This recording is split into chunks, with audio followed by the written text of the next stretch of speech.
des Montpelliérains qui tentent de suivre le train d'enfer mené par les deux leaders, Toulouse et Bordeaux. Des Montpelliérains en pleine confiance grâce à cette série de 4 victoires consécutives, mais qui se méfient du voisin catalan des Montpelliérains contre le vent en ce début de rencontre, qui prennent tous les points qui se présentent.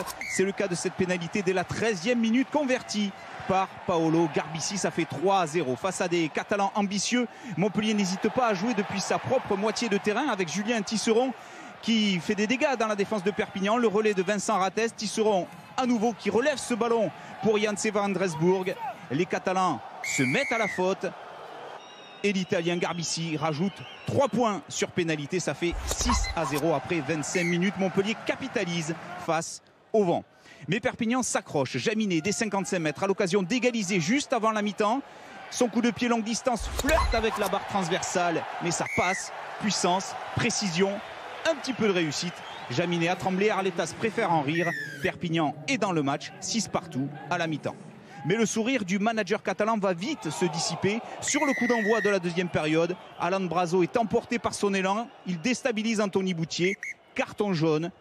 Perpignan se retrouve à 14 durant 10 minutes, le tournant du match, car Montpellier accélère avec Reynac pour Garbisi. Garbisi avec Rattès qui allonge sa passe à destination du Fidjien Dakuaka en position d'ailier. Il résiste à la défense de Perpignan pour retrouver Vincent Rattès qui inscrit le premier essai du match.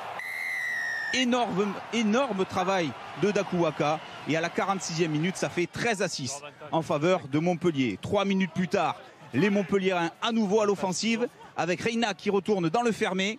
Serfontaine qui tape à suivre au pied. Le ballon est récupéré par Pierre Lucas qui s'en va inscrire le deuxième essai de Montpellier en 3 minutes.